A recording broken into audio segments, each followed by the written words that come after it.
Good morning. My name is Andrew Frierdish, and I'm a lecturer here in the School of Earth, Atmosphere, and Environment at Monash University.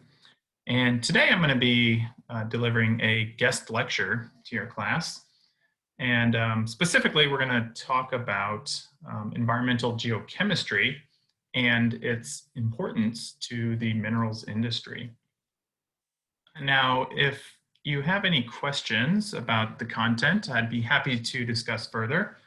So just feel free to send me an email. My contact info is below. On the title slide here, I have a number of images ranging in scale from the field scale or the mine site scale all the way down to the molecular level. And we'll actually go through and I think probably talk about all or most of these images throughout the lecture.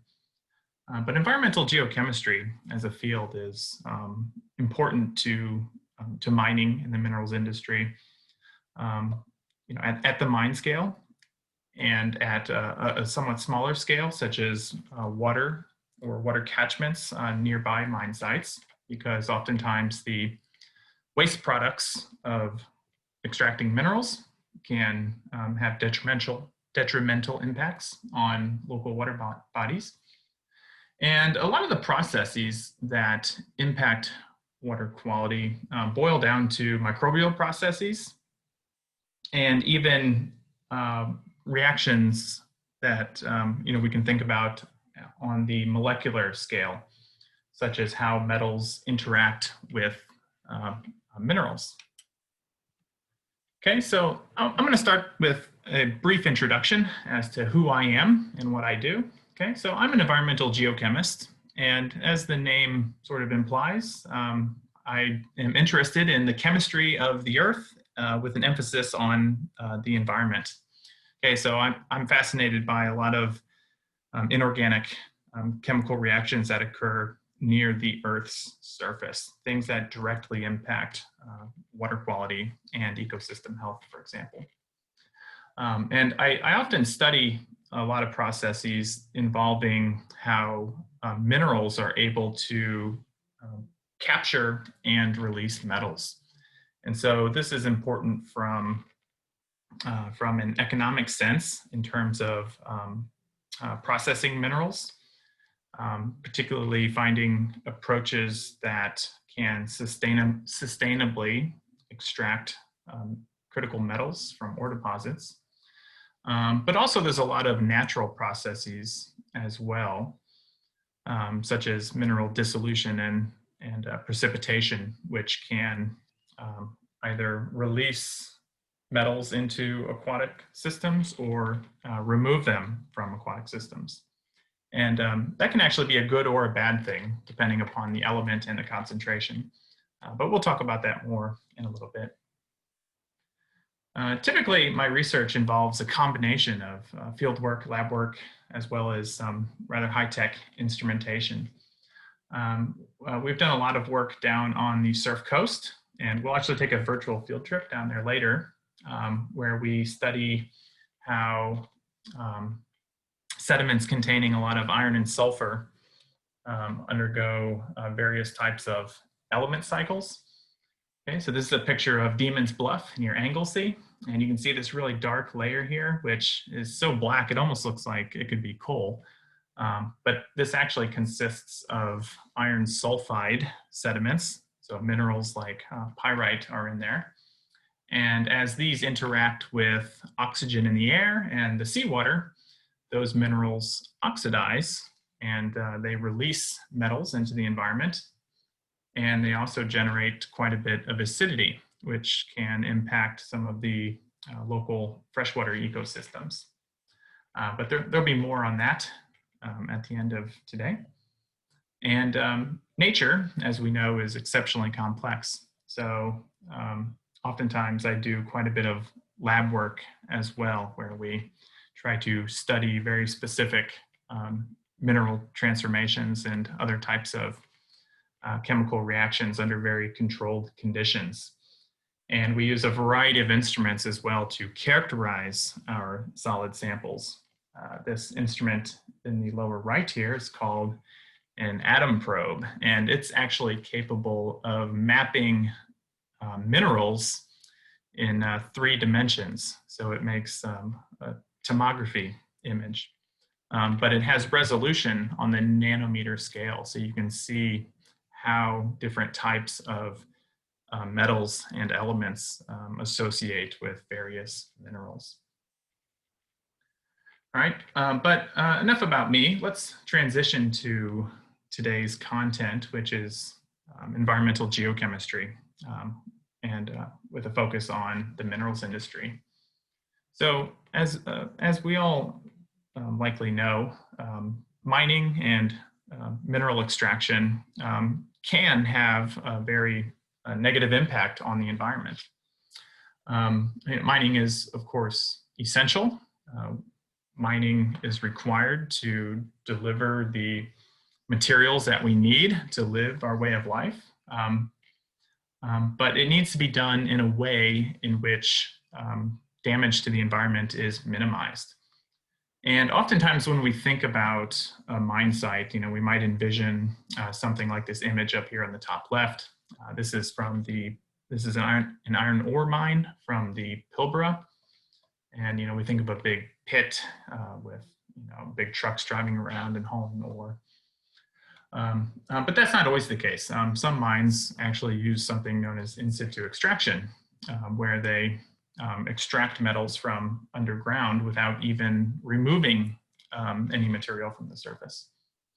But certainly a large-scale issue is land and ecosystem disturbance. You may have seen in the news recently, Rio Tinto was in hot water because they demolished a several thousand-year-old Aboriginal site in Western Australia. There's also sites of cultural significance can be impacted through mining.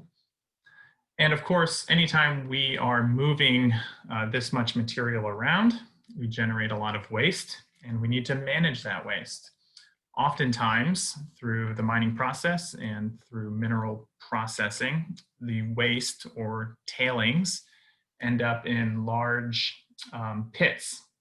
And the stuff is usually just retained by earthen dams.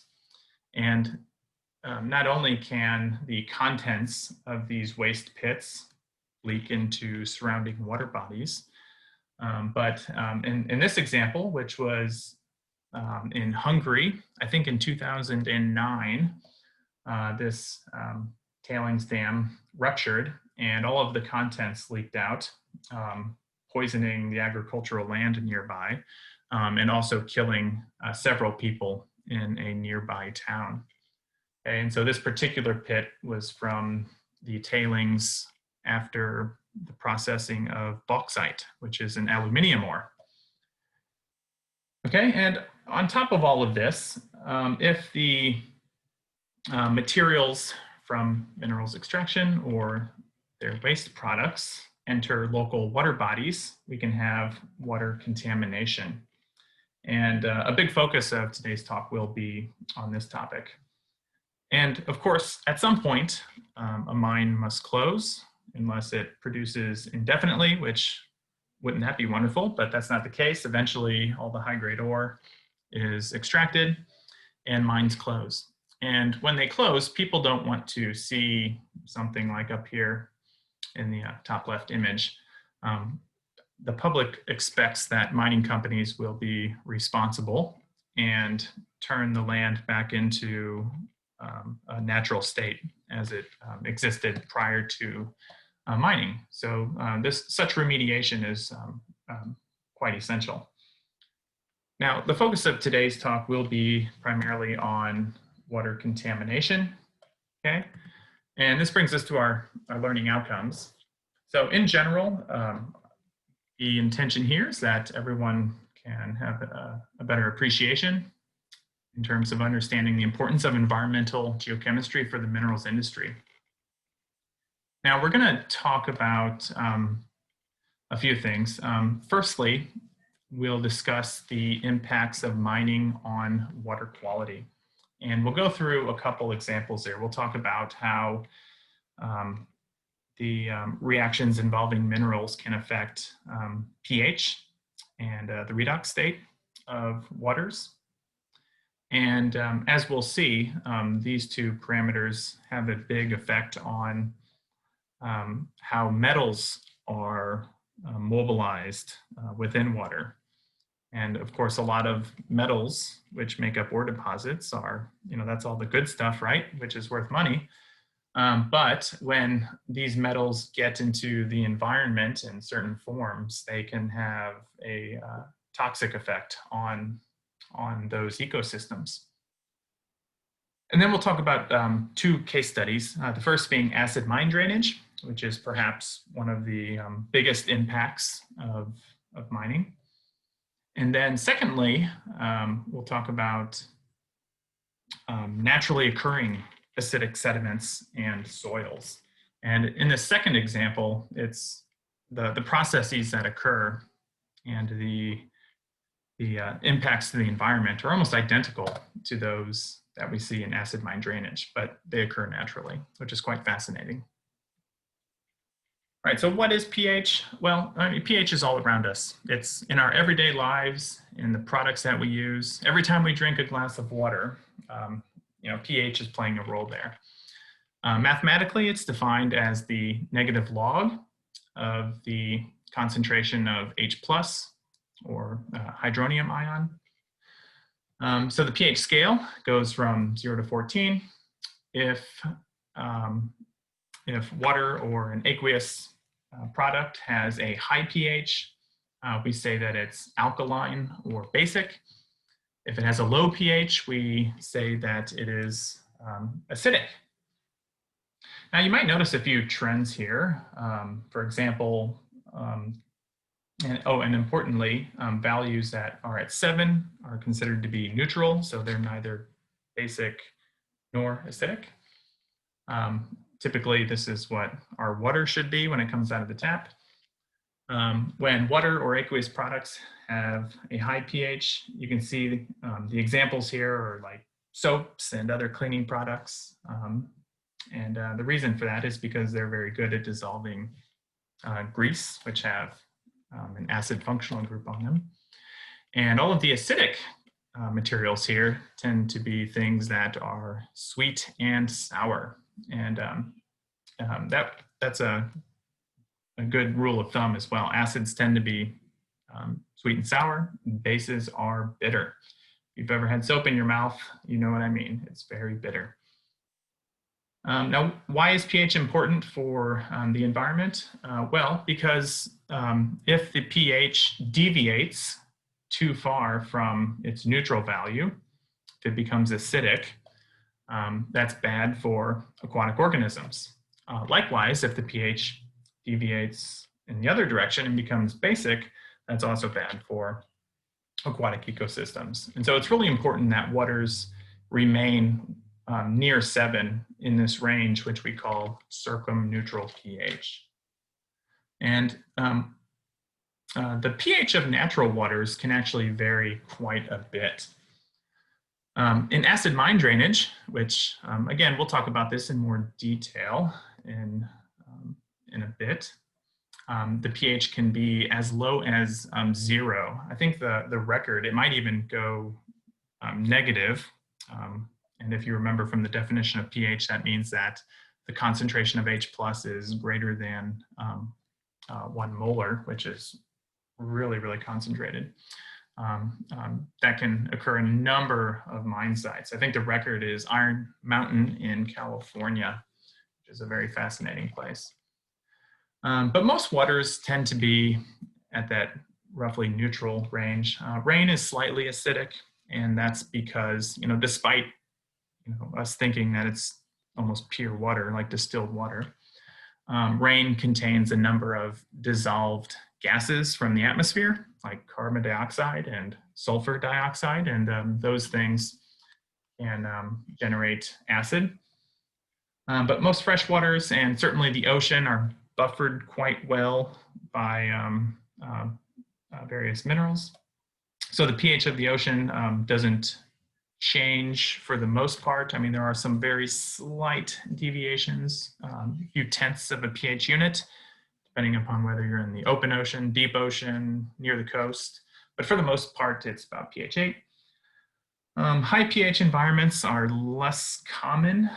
Occasionally, when you have high temperature water-rock interactions, you can generate high pH fluids.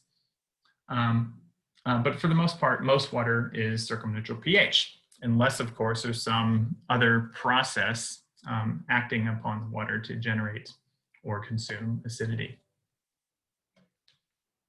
All right, so one of the main issues with the minerals industry is that the generation of acidic water occurs.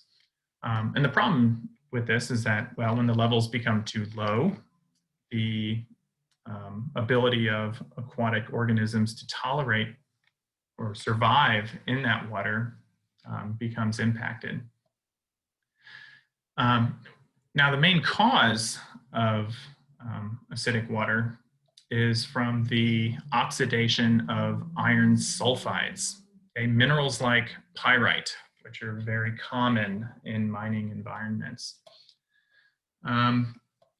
Now, the effect of this is that low pH can be fatal to pretty much all organisms, plants, and animals. And it's also a big problem for infrastructure as well. For example, the pH of water, if it's too low, it can actually cause corrosion of steel and other concrete or cement structures. And in addition to this, low pH fluids also are able to carry or mobilize metals throughout the aquatic system. And that can have additional secondary toxic effects on the biota that live there. The solution is, well, the best solution is prevention through the improved management of mine wastes and acid sulfate soils. And we'll talk about some of those examples when we discuss acid mine drainage. And this is just an example of what you would tend to see in a water body that's impacted by acid mine drainage. And it often, you can spot it most of the time based on the orange coatings that form on rocks and gravel in the water body. And all this orange stuff is iron hydroxide or iron oxide. And it is the product of the oxidation of this iron sulfide. Okay, so anytime you have iron sulfide plus oxygen plus water, you'll get oxidation of the iron and sulfur. And the acid comes from the sulfuric acid product. So yes, the oxidation of sulfides can actually generate sulfuric acid at quite high levels. And what we're going to do now is talk a little bit about redox, because this is an example of a redox reaction. And the real driver for this process to occur is due to redox. So what is redox? Well, it's short for reduction and oxidation. And reduction and oxidation refers to either the loss or the gain of electrons from different elements. And a good way to memorize or to remember which is which, we have this little acronym. Oxidation is loss of electrons and reduction is gain, or oil rig. Okay, and so just some more nomenclature here because I may use some of these terms in the slides that follow. When we talk about a reducing agent, we're referring to a reductant, okay, and that's something that donates electrons. Conversely, an oxidizing agent or an oxidant, it accepts electrons. Okay, and so in order for a redox reaction to occur, there must be an oxidant and a reductant. If something gives up its electrons, then something else must gain them. All right, so we actually have an example of a redox reaction here in this photo, okay? And when you know it, it's even an oil rig. But you'll see at the top of the oil rig here, there's a flame, okay? Some sort of combustion reaction. Do you know what that is by any chance? Okay, so what's happening here is that methane, which is being produced here from presumably deposits under the seafloor, is being burned off with oxygen. Okay, so in this case, methane is reacting with oxygen to form carbon dioxide and water. Now, is this a redox reaction? Okay, well, in order for it to be a redox reaction, there must be one element which is donating electrons, and there must be another which is accepting electrons. But in order to determine which elements are, if they even are donating or accepting electrons, we need to introduce this concept of oxidation state. Okay, so the oxidation state is essentially the charge of an element. Now we can determine an element's oxidation state through a few simple rules which are noted here. Okay, so the sum of oxidation states of all atoms or ions in a neutral compound is 0. Okay, and so for a charged ion, it's the same except it's equal to the charge on the ion. Now, this might sound really complicated, but what you can actually do here is both of these top two statements are actually can be thought of as just a very simple algebraic equation. And a few things that'll make this a lot easier is that oxygen is almost always -2, and hydrogen is always +1. And so by using these rules, if we look at something like sulfate and hydrogen sulfide, we can determine that the oxidation state of sulfur in sulfate is +6, and in sulfide, it's -2. And so looking back at some of the compounds in the previous combustion reaction, we can see that the carbon in methane would be carbon 4-, whereas in CO2, it's carbon +4. Okay, so the redox state of carbon changed. Okay, it actually, the carbon in methane donated electrons to oxygen. Okay, so the carbon is oxidized, and the oxygen, which starts off as 0 here, it is reduced. All right, and so redox reactions are important because they control a number of reactions in the environment. And most elements on the periodic table are redox active and participate in redox reactions under environmental conditions. These can be nonmetals, things that compose a lot of life, like carbon, nitrogen, oxygen. Metals can be redox active, and even these things that we call metalloids, which have properties of both metals and nonmetals. Okay, and I won't go through the tables here, but do have a look at this.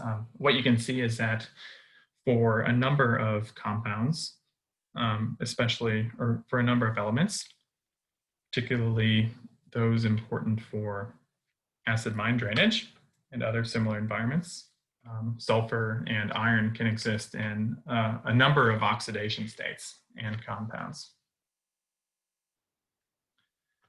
Okay, and redox reactions are really important because they form the basis of life.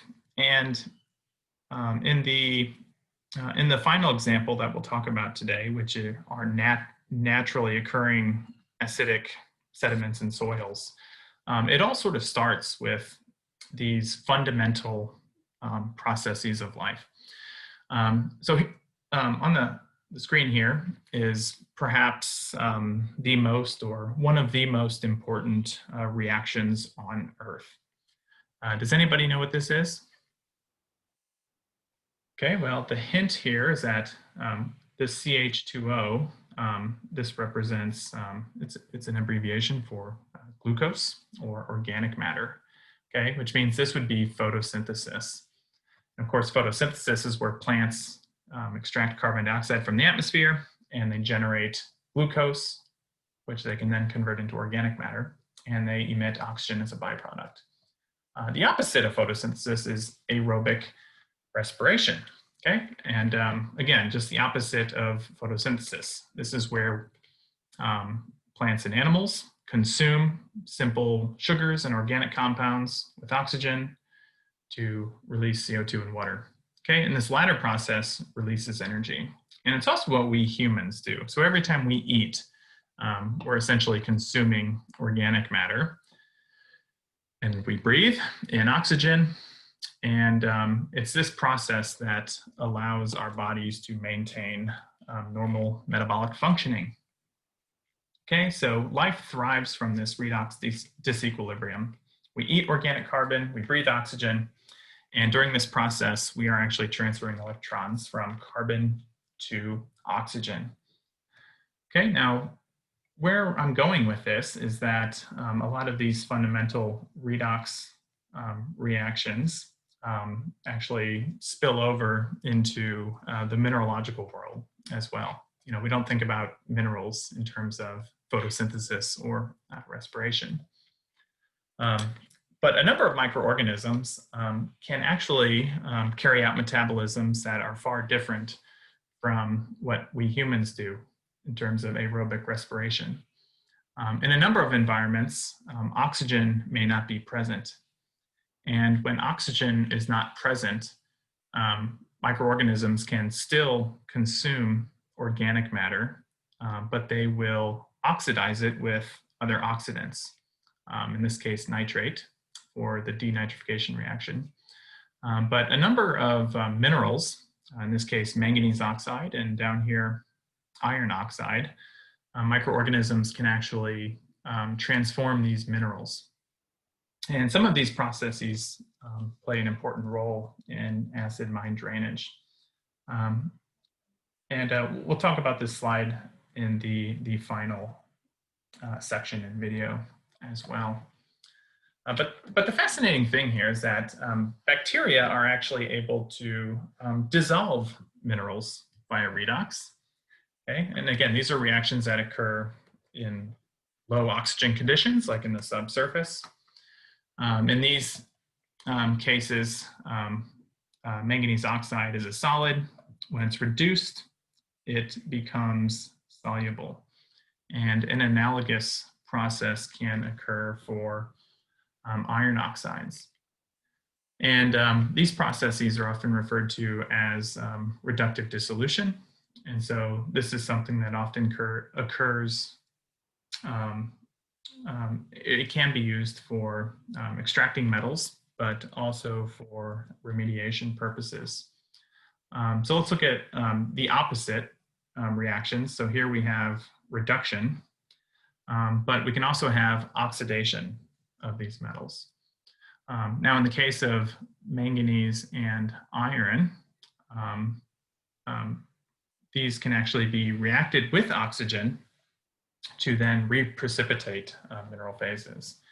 And pay particular attention to iron 2 oxidation, because what we see here is that when iron 2 plus is oxidized, not only do we form a solid mineral phase, but we also generate acidity. Okay, and so this is one of the processes relevant in acid mine drainage. And some of these reactions can occur abiotically, meaning spontaneously without the intervention of life. But oftentimes they are catalyzed or fully mediated by microorganisms. So in this image here, for example, this is water emanating from bedrock in the subsurface. This is actually in a cave, but oftentimes you'll see a very similar environment or very similar images to this within mines that are underground, where you have groundwater low in oxygen that contains dissolved iron.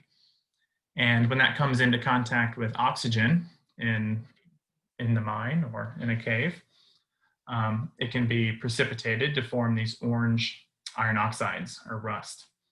And when you look at these under the microscope, you can actually see filaments and stalks of microorganisms that actually carry out these processes.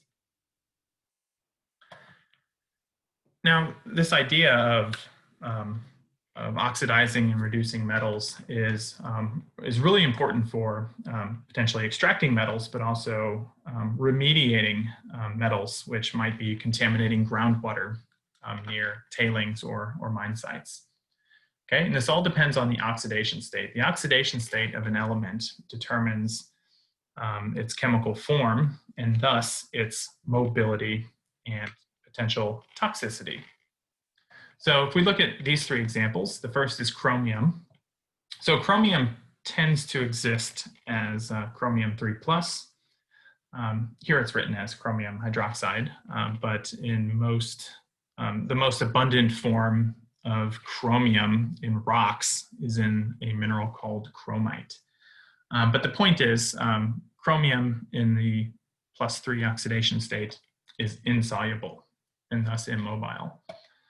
When chromium is oxidized, which can occur in some waste streams, it forms this ion called chromate. And chromate has chromium in the +6 form. And the unfortunate thing about chromium 6 is that it is highly soluble and thus quite mobile in the aquatic environment. And it is also highly toxic. And for humans, it's exceptionally carcinogenic. Uranium can exist as uranium-4 or uranium +6. Uranium-4 tends to form solid mineral phases, and uranium-6 forms soluble ions. So again, the oxidation state here determines its solubility and thus mobility. So in sites where uranium contaminates groundwater, a remediation strategy could be to use bacteria or microorganisms to reduce uranium-6 to uranium-4. And when you do that, you form a solid product, which is insoluble. And that's one way in which you can remove toxic concentrations of uranium from groundwater. Alternatively, if your aim is to extract uranium for its economic potential, you can induce reactions which favor oxidation, and you can actually oxidize uranium to a soluble form, which can then be extracted from the subsurface, and you can actually recover uranium for its economic potential. And that's actually a process that is done at the Beverley mine in South Australia. They actually inject fluids into the subsurface to promote the oxidation of uranium-4, and they then slurp up or extract the uranium-6. And arsenic, another toxic compound, can also exist in multiple oxidation states, and depending upon its oxidation state, you can have varying degrees of mobility. All right, so we talked a bit about pH and redox and introduced what for some of you may be some new terms and concepts.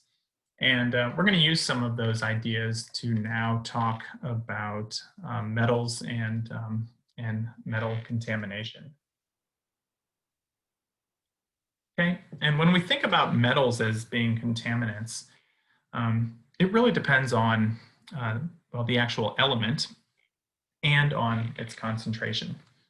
Now, if we just look at nickel as an example, okay, so nickel is a very important commodity element or base metal, mainly used for making stainless steel and other corrosion-resistant alloys.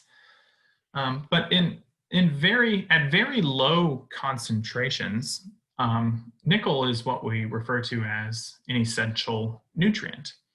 Plants and animals actually require small amounts of nickel for metabolic functions.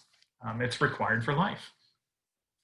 But at high concentrations, nickel can be toxic to plants and animals. If we go to the extreme and think about pure nickel minerals like nickel sulfides or nickel laterite deposits, nickel is actually economically valuable. It's a resource. It's worth money. And so this dichotomy here between something being good or bad really depends on its concentration and form in the environment. Now, oftentimes what we find is that the process of extracting minerals and processing minerals results in a redistribution of those elements into the environment. So the nickel might be quite stable in the form of a sulfide, but once we dig it up out of the ground and bring it to the surface where it's exposed to water and oxygen, it can then leach from tailings piles, for example, and get back into the environment where it can be harmful. All right, so what we're going to do now is introduce this notion of essential and non-essential elements and the role of concentration. And we'll go through just a couple examples as well. And we'll sort of end with mercury because of its importance to gold mining. Okay, so this image here is the periodic table. And I really like this because it highlights the elements that are essential to life. Okay, so in yellow we have bulk biological elements, and these elements in yellow make up the majority of all living organisms by weight. But then there's a whole host of other trace elements which are also important for the functioning of life. Things that we may well know of as being base metals or commodity elements, like iron and manganese, chromium, nickel, copper, zinc. These elements are important for all organisms, plants and animals.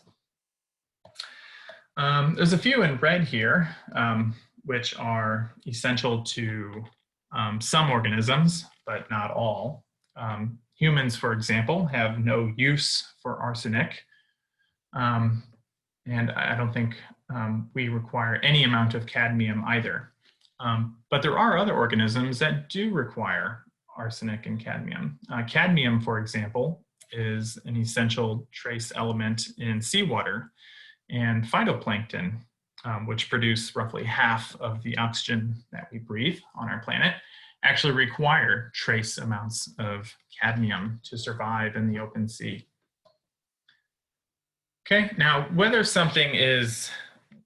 these elements are an essential nutrient or toxic pollutant really boils down to concentration.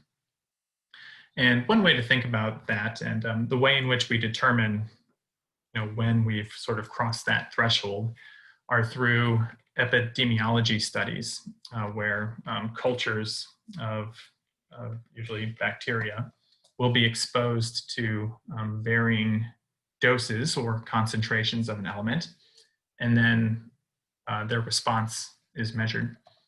Okay, so at a very low dose or low concentration, if something is an essential nutrient, you'll actually see a deficiency and there will be an adverse response. On the other hand, at very high doses or high concentrations, you again will see an adverse response from toxicity. But somewhere in the mid-range here, everyone is quite happy, okay? The region of homeostasis, that's where you have enough of an element to survive, but not too much that there's a negative impact. So we'll actually go through two examples. The first being selenium, which is an essential nutrient. And then we will talk about mercury, which is non-essential. So selenium is a compound that is very similar to sulfur chemically, and it's commonly associated with sulfur-bearing ore deposits as well. So in rocks, it tends to exist as selenides, so selenium 2-, okay? And this is analogous to sulfide minerals, which comprise a number of ore deposits. When selenium is oxidized, it can form various ions, which can be mobilized in water. Now, this is an essential nutrient, and so all organisms require some amount of selenium for metabolic functioning. In fact, even in humans, we have an amino acid known as selenomethionine, which is shown here. Okay, and this is actually an essential amino acid used for proteins in plants and animals. Selenium is naturally occurring, particularly in plants. But again, its concentration can be elevated depending upon the rocks that are available. And this can be a good thing or a bad thing. There's also some selenium compounds that can exist in a volatile state. So remember, I said selenium is like sulfur. So you can actually have a compound called hydrogen selenide, which is very much like hydrogen sulfide. But if we think about the rocks that might contain selenium, if those rocks have very low levels of selenium, then the plants that grow in the soils that form over those rocks have low selenium. And in Australia, in particular, there's a number of areas which have very low levels of selenium. And this can actually result in selenium deficiencies in livestock and cattle, for example, that graze in these areas. And so oftentimes selenium will be administered in feed or salt blocks to prevent deficiencies in livestock. In other places, like in the United States, some of the rocks and soils on those rocks have high selenium contents. And in that case, you can have toxic effects, which can actually cause harm to animals and livestock that graze in those areas. Okay, so that's a good example of how an essential element like selenium can be it can be limited, which can be bad, but it can also exist in high concentrations and cause a toxic effect. Now, there's other elements like mercury, which are non-essential. Okay, that means that no living organism requires or even wants to be involved with mercury. But mercury, of course, is one of these elements that has been quite useful to humans over time. Okay, so it has been mined and it has various purposes in industry and technological applications. But in terms of the biosphere, mercury is bad, and bad. Mercury exists in inorganic and organic forms, sort of like selenium.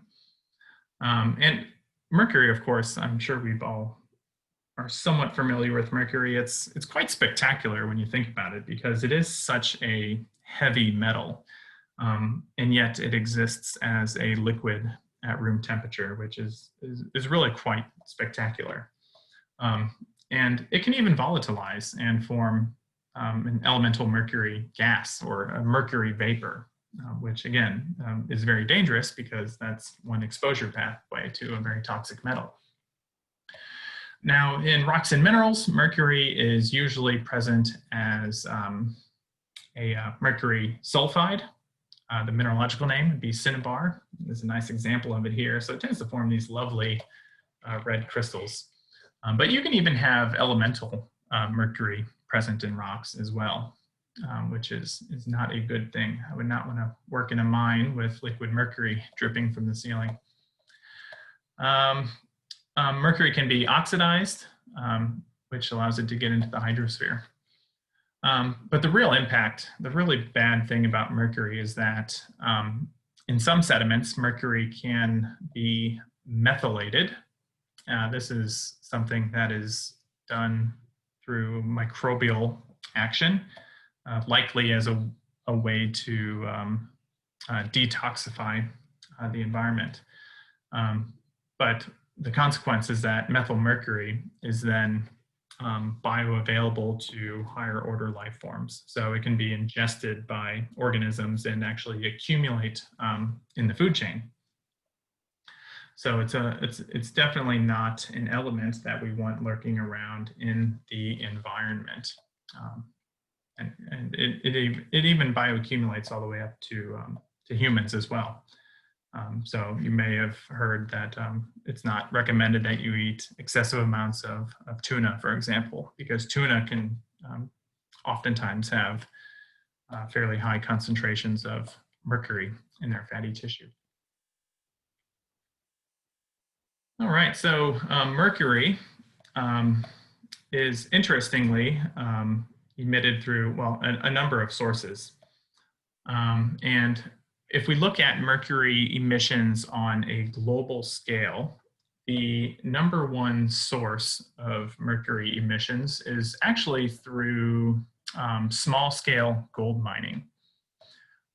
Coming in at a close #2 is through coal combustion.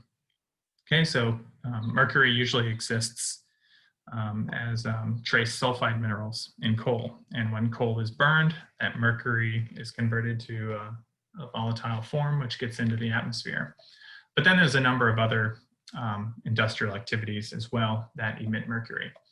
But quite remarkably, it's this small-scale gold mining that results in the largest contribution of mercury emissions worldwide. And so if we look at a map of mercury emissions, well, there's a few things that stand out here. #1, mercury emissions tend to be most prevalent in areas with dense populations.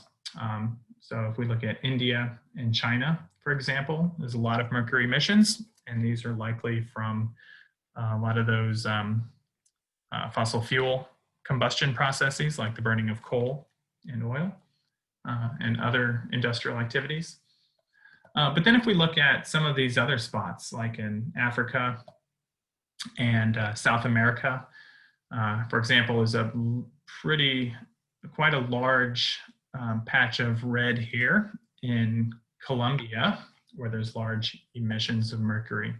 And in areas like this, these mercury emissions are likely due to the small scale and oftentimes illicit gold mining operations. And if you're wondering why gold or why mercury is emitted so prevalently in gold mining, it's because the mercury is actually used to amalgamate or collect gold. It's actually quite good at gathering small amounts of gold and concentrating it. But then that amalgam is heated and the mercury is vaporized and released into the atmosphere or the hydrosphere, and the gold is left behind, which is what everyone's after, right? But gold mining using such practices is exceptionally causes a whole range of environmental problems with mercury toxicity.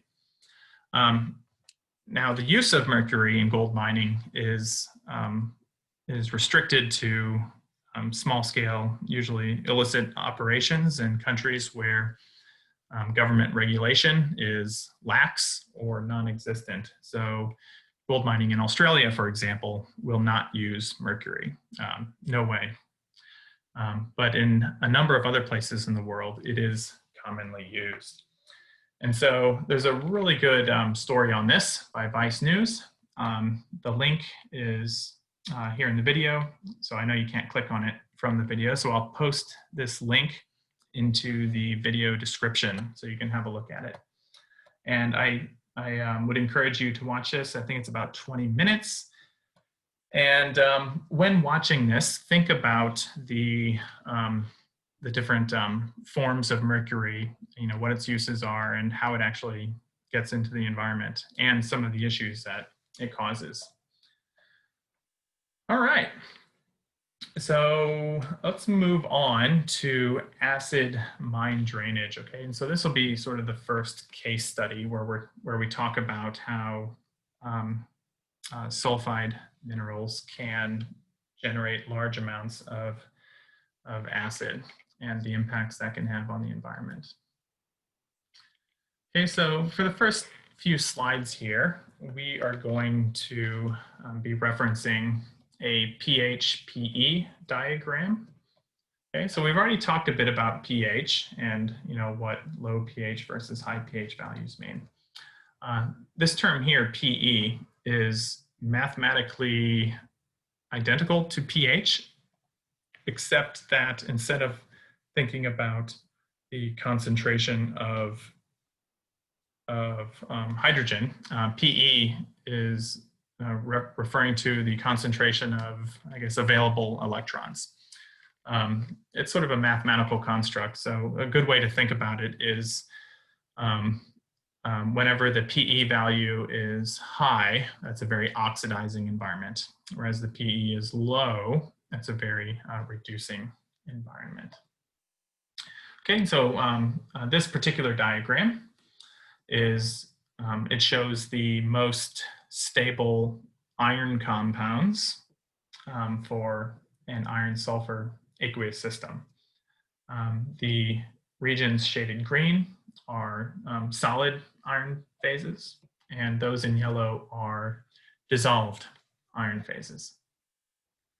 Okay, so we're going to look at that to talk about acid mine drainage, but first, just a quick background, and I think I've mentioned some of this already, but it's good to explicitly note these things before going through the example. So acid mine drainage, often called AMD, is, in a nutshell, acidic water flowing from a mine site. And acid mine drainage impacts a lot of mining activities. It can be a problem for coal mines and areas impacted by coal extraction. That's because coal often contains relatively high concentrations of sulfur. So things like pyrite can be present in coal in trace amounts. Gold deposits are often associated with pyrite, arsenopyrite, which has arsenic, chalcopyrite, which is a copper iron sulfide mineral, copper deposits, nickel sulfide deposits. But you can see the common theme here is that many ore deposits or coal deposits often contain reduced sulfur-bearing minerals or sulfides. Okay, so it's those sulfides which are the big problem for acid mine drainage. All right, so sort of the main problems with acid mine drainage is the acidity. We've talked about this a little bit, but also the mobilization of metals and metalloids. Okay, so oftentimes with these sulfide deposits, there are traces, or in some cases, very high concentrations of things like arsenic, cadmium, mercury, lead, copper. Okay, all things that are or can be quite toxic once they are released into the environment. Okay, so how is acid mine drainage generated? Okay, in the first step, it occurs through a couple distinct steps, and some steps are actually a bit more important than others. But the first is the oxidation of sulfide. Okay, and so we have two elements here which could be oxidized. We have reduced sulfur and we have iron 2+. Both can be oxidized, but the oxidation of sulfur is actually more favorable. And so this is a reaction that can commonly occur in a tailings pile. Okay, so in the image up here on the right, this is a picture of tailings from a mine site. And note the color of these rocks. So they tend to have sort of a gray, like a dark gray color to them. And that's characteristic of having sulfide, very fine grained sulfides. Now, in the subsurface, where there is no oxygen, these sulfide minerals are quite stable. But it's when we extract them from the subsurface, we bring them up to the surface and dump them on the ground. So now these minerals, which were quite stable underground, they're now exposed to oxygen in the atmosphere and to water. And when you mix these sulfides with oxygen and water, the sulfide oxidizes. Okay, and during that process, iron 2 can be released and sulfuric acid is generated. Now, if we sort of follow that on this PE-pH diagram, what we can see is that, so again, as we bring this pyrite from the subsurface to the surface, we essentially increase the PE value.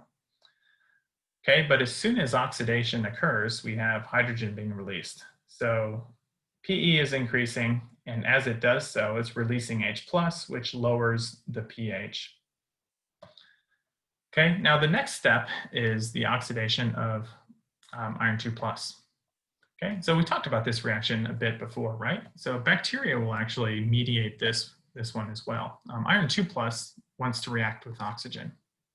Now, interestingly, this actually consumes acid, but the product is iron 3+, which we'll see is a big problem in a moment. Okay, so after the oxidation of iron, and note how the rocks change here. So in this tailings pile, they go from being this gray color to a dark orange or brown, just a typical color of rust, right? This is from iron oxidation. Now, the iron 3+ is quite unstable. It will actually react with water through a process known as hydrolysis, and that results in an iron oxide or hydroxide precipitate. And during this hydrolysis reaction, for every iron that reacts, it can produce up to 3 H+. Okay, so for every mole of iron precipitated, we get 3 moles of acid. So it's actually this hydrolysis of iron 3 which generates the most acid in acid mine drainage. This mineral is metastable, so over time it can also convert into something referred to as goethite, which is a bit more stable. But it's these iron oxides, whether it's this iron hydroxide or iron oxyhydroxide, these minerals give acid mine drainage that characteristic orange coating or sludge, which often coats streams and other water bodies that are impacted by AMD.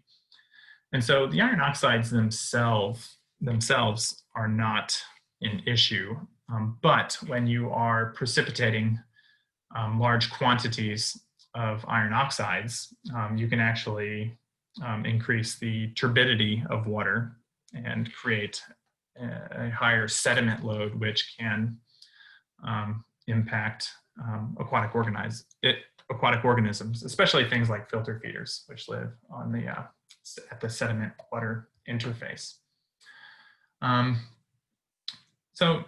Just to summarize here, so for the generation of acid mine drainage, for every mole of, for example, pyrite that is oxidized, you can generate 4 moles of acid.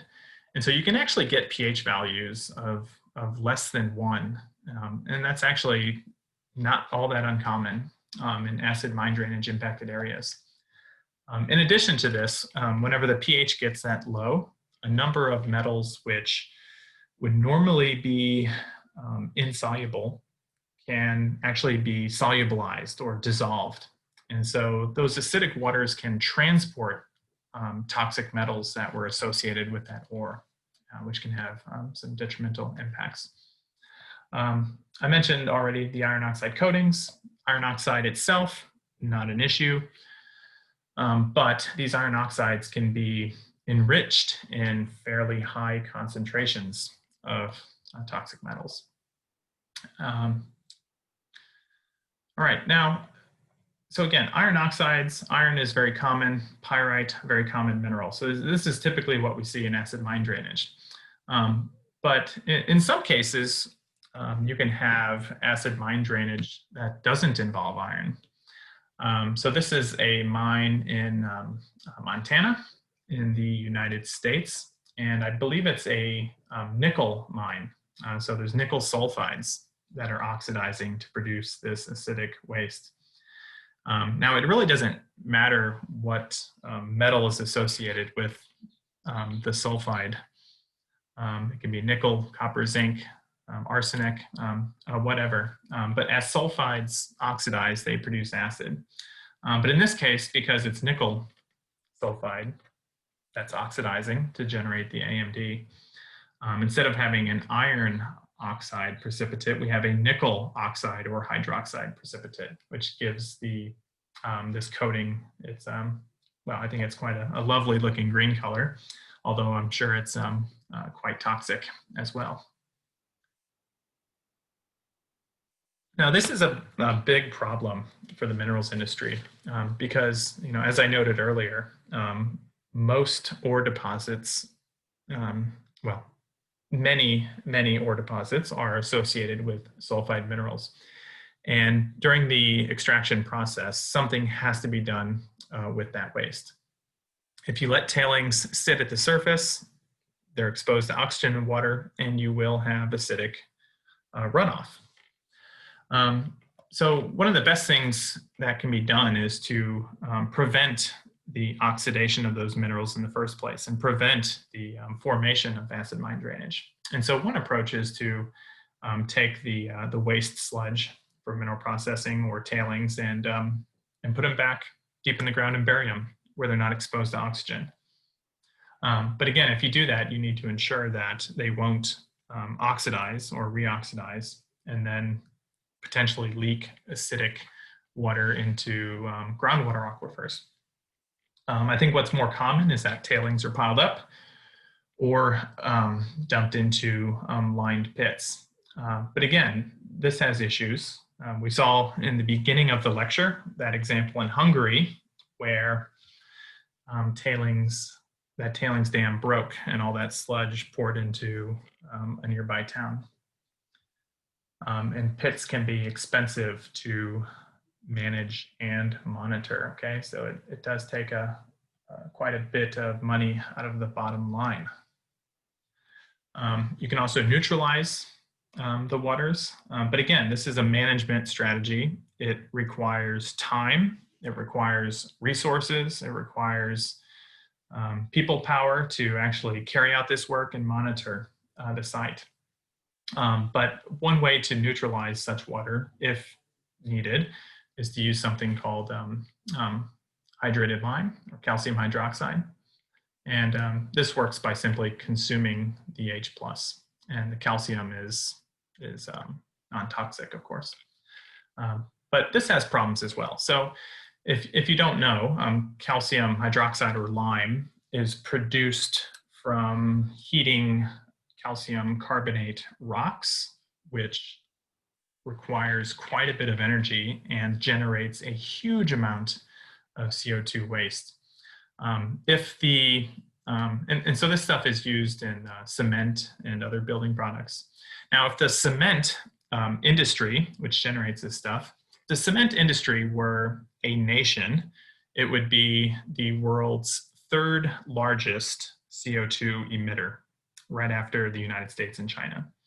Okay, so using calcium hydroxide is not the most sustainable approach to managing such environments. I think prevention is certainly better if possible.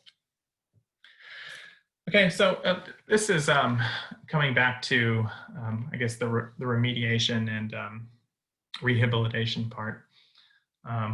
Oftentimes, again, we think of the acid mine drainage as being solely about water, but a lot of the sediments that are in contact with that can be quite acidic and contain high concentrations of metals as well.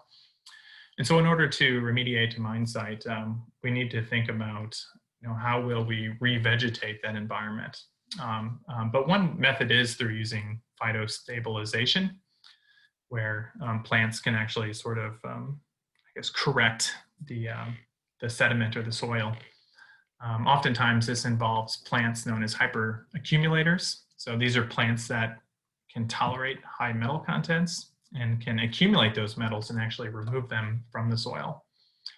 But again, this isn't a permanent solution. These metals have to go somewhere, and when they sit in the plants then have to either be removed and treated. Otherwise, the plants eventually reach the end of their life cycle. They fall, they decompose, and then the metals are still there.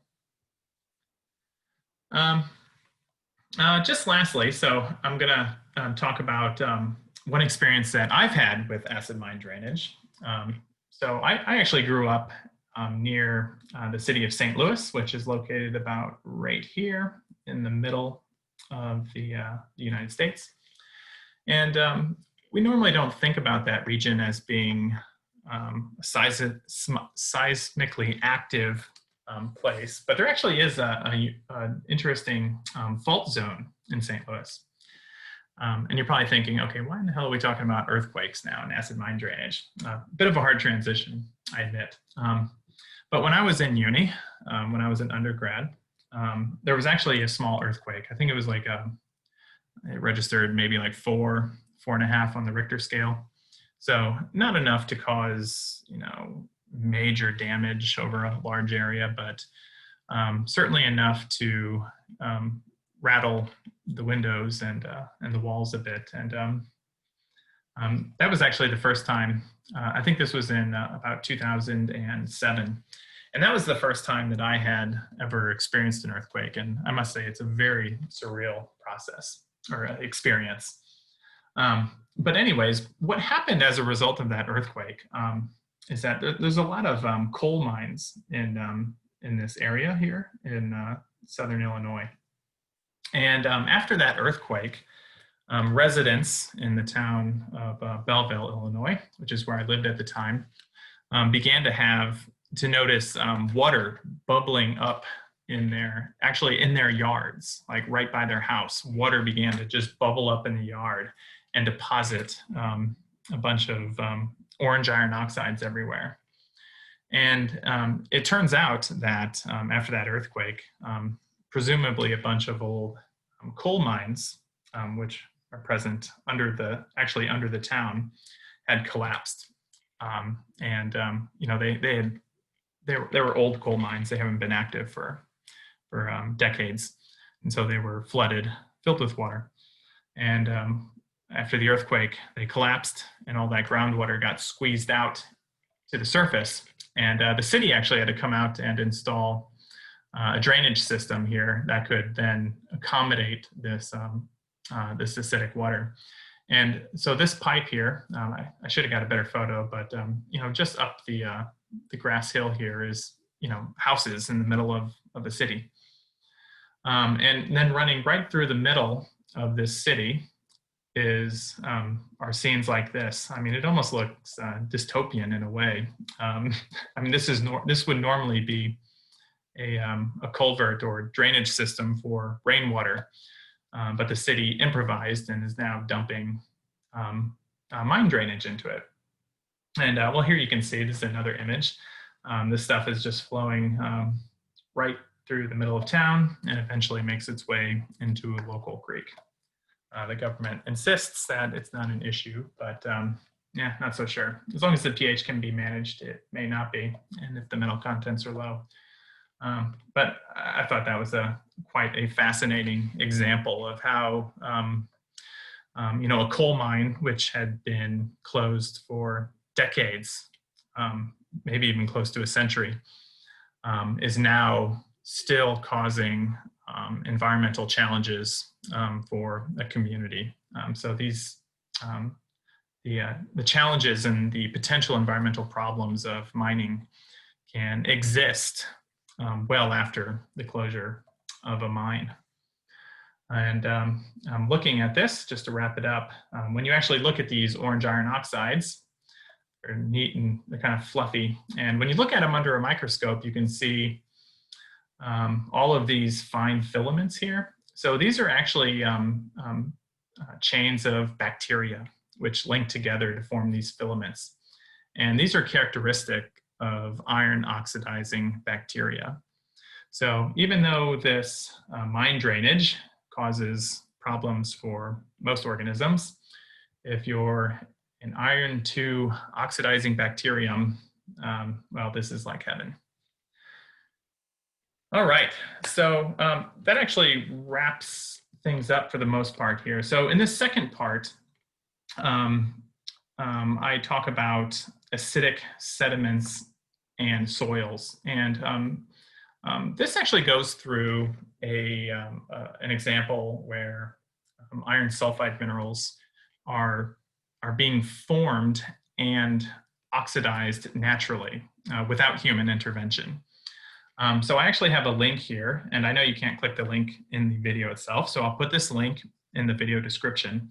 Now this link here actually goes to a previous lecture that I gave in one of our second year units, where we sort of take a virtual field trip down to the Surf Coast and talk about some of these acidic sediments and soils and the impacts they have on the ecosystem there. So this is, I guess I'll call it optional, but I would highly recommend that you give this a look, because it's quite fascinating about how there are a number of these acidic sediments and ecosystems being impacted by them, not just a few hours drive out of Melbourne. All right, well, I hope you enjoyed the lecture today. And again, as a reminder, if you have any questions, feel free to send me an email and I'd be happy to chat. All right, see ya.